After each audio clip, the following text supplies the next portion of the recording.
Hey everyone, and welcome to another exercise in the Sketchbook Challenge. Today what we're going to do is what I like to call the up-down exercise. And this focuses on creating three-dimensional shape and practicing your shading. What you're going to need is a ruler.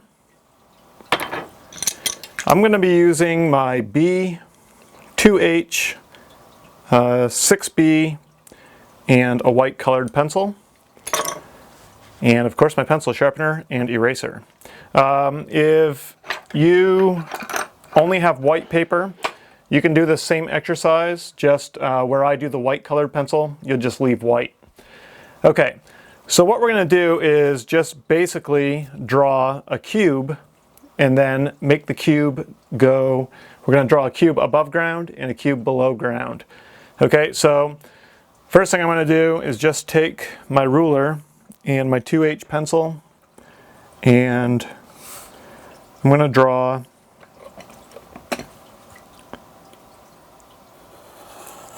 a square.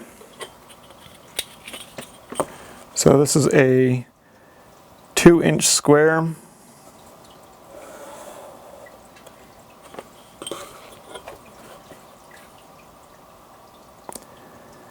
And it doesn't have to be perfect, but try to get it close.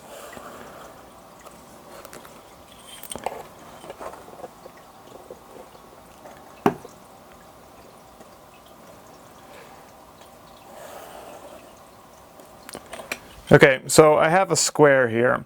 Now what I want to do is make that a three-dimensional shape. And we're not going to draw this line in because we want to have this be the face of the cube. So we'll talk more about perspective later, but depending on where your square is, based on the horizon, the lines will either go up to form the cube or down to form the cube. And we'll talk about more about perspective later, but just briefly, if your cube is below the horizon line, the lines are going to go up. If the cube's above the horizon line, the lines are going to go down. If it's dead center of the horizon line, the top lines will go down, bottom lines will go up. But we'll get into more of that as we go. What I'm going to do is just have this one be below the horizon line, and I'm not even going to use a ruler. I've got a steady enough hand where I'm just going to draw parallel lines here.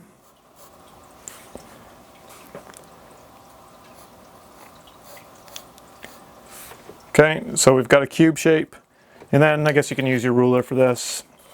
We'll just connect up the lines.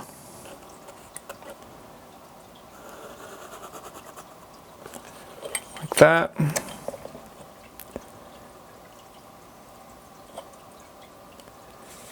And like that.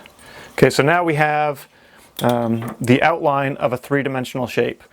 Okay, so what makes a three-dimensional shape? Well, value, shadow, light makes something look three-dimensional. So what we're going to do is we're going to practice our hatching and cross-hatching here. I'm going to take my B pencil, and let's say that the light source is coming from right to left. So this face here and this top are going to get the most light.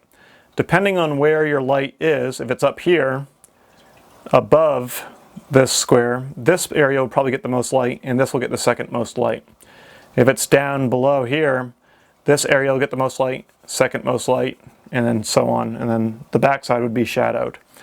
Okay, so let's say that the light is over here somewhere, and so the light's going to come and hit the front of this face and the top. So we know that this side is going to be a little bit in shadow. So I'm going to do hatch marks just so I can practice.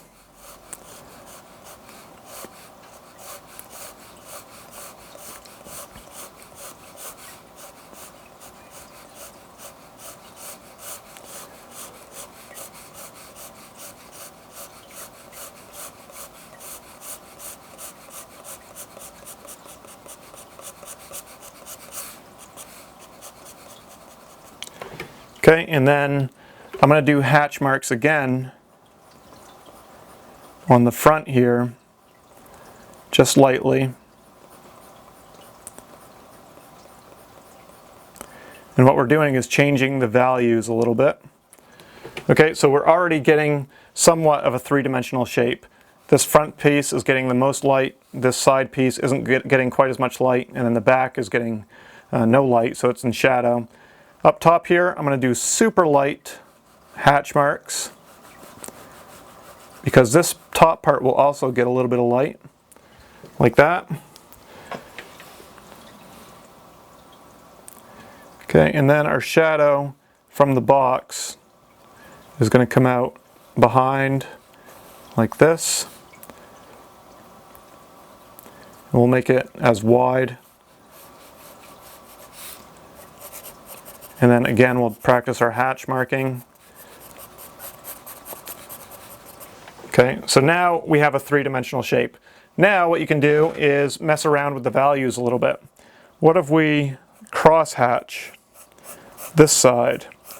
Another layer of pencil like this is going to make this side even darker. So you can see what cross-hatching can do. It will change the value another step down. Same with down here. We'll say we'll cross-hatch this shadow.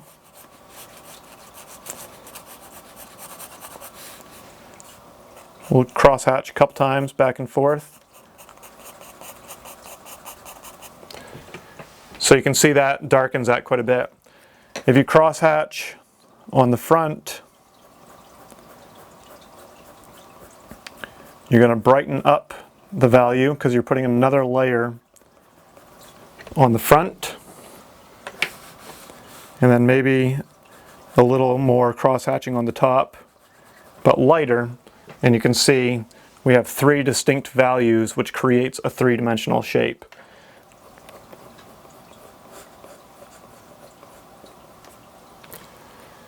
Okay, I'm going to put a little weight on the line here because we want to continue our line work.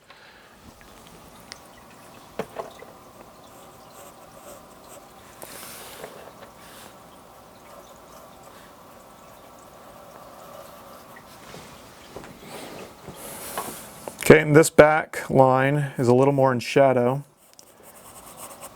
so we'll darken that up a little bit. And then this here, this face line, also a little bit more in shadow. And then there's a transitional line here where the light and the shadow meet. This is further away, so a little bit darker on the line there, just a touch darker there. And then maybe I'll go cross-hatching one more time, make the front of that face even lighter. And then what we can do a little hatch marking on the ground.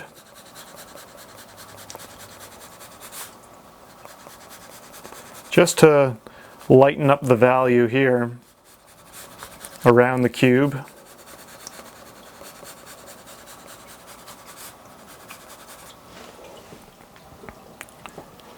Okay, and we'll distinguish this line just a little bit more to give it some presence in the space. Okay, so what we're doing here is just changing our values a little bit to create a three-dimensional shape. You can see for this cube or this square, the light source is here, coming down, hitting the front, casting a shadow in the back. Again, if you want to really emphasize the shadow, just cross-hatch a few times. And so this top part's getting some light because the light doesn't just go in one direction, it goes all over. So the most light is hitting the front, the top has a little bit of light, and then this side is more in shadow because we cross-hatched on it. Okay, so now let's do something a little different. Right below it, we'll make another square I'll go back to my 2H pencil.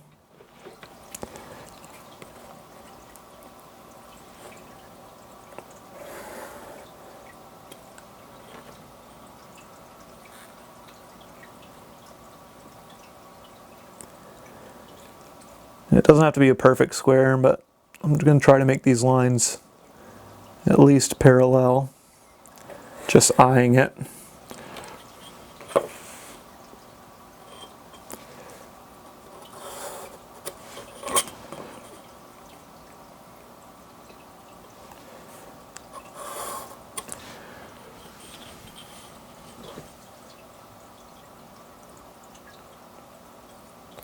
Okay, let's say that this box, instead of above the ground, goes into the paper. So what we would do, just like this box, we would create lines. I'm not even going to use a ruler just because it's in the way. What we would do is, depending on the horizon line again, if we're talking, we're standing over here, we're looking this way, we would see the face going down. If we're up here, we would see it on this side. So what I'm going to do is just draw this line down like this.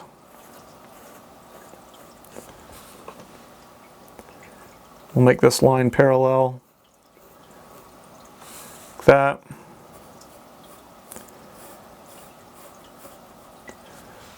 Okay, so now this is going into the paper. So there's probably, let's say the light is the same place over here. The least amount of light is going to be the bottom of the pit, or the opening, the hole into oblivion. So we'll cross hatch that a couple times. Won't go too dark at first, just enough to give it a darker value. Okay, so light will be coming this way, and it will catch the front face here.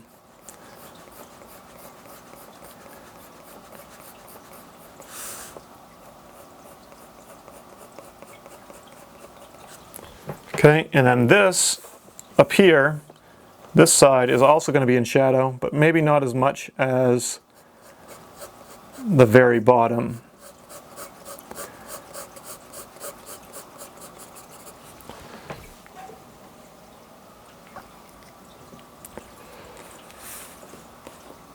Okay, and then we'll put a little bit of light on the ground.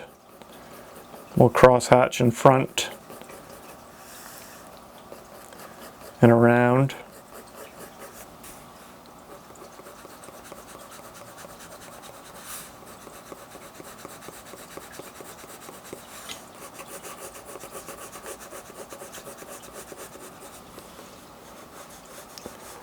So light's going all the way around the pit that we created.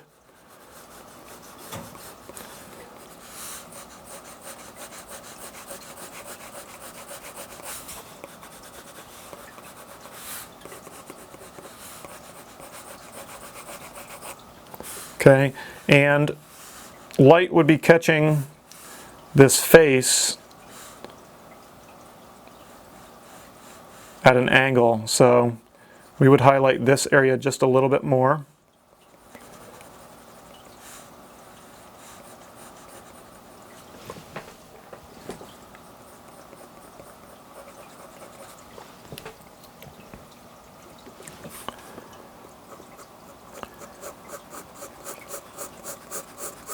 And then darken the pit.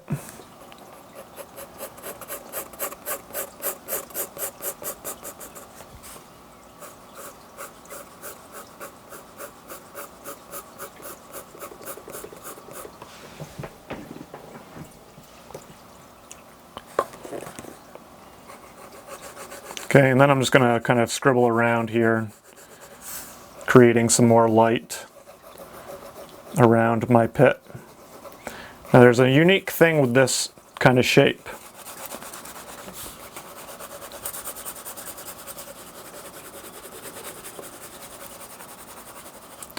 without a shadow up above the ground, you can almost, your eyes will kind of play a trick with you that this is the face and not the pit. So sometimes it will look like a pit and sometimes it will look like a three-dimensional shape. So it's a kind of a neat above ground, below ground type of shape. You know, the more you play around with the shading, like this area here, this wall,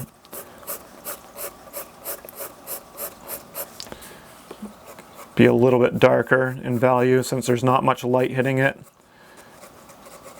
And even the face wall itself isn't going to be quite as white as the above ground space. Okay, and just for fun, one more little shape you can do is, let's say there's a little gap right here and another rectangle shape. And I'm just going to freehand this one.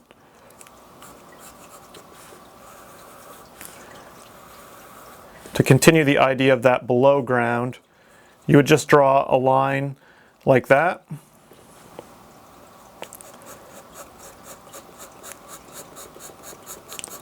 And then a little hatch mark.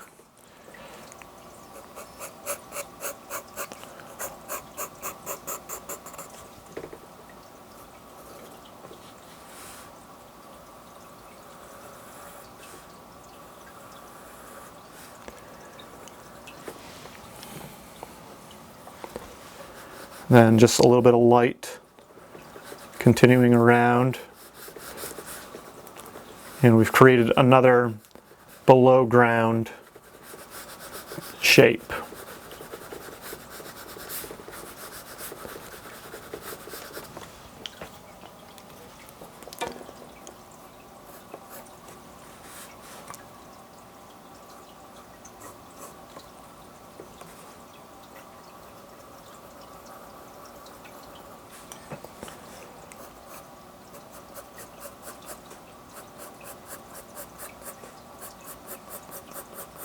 Just practice your hatch marks for your shading.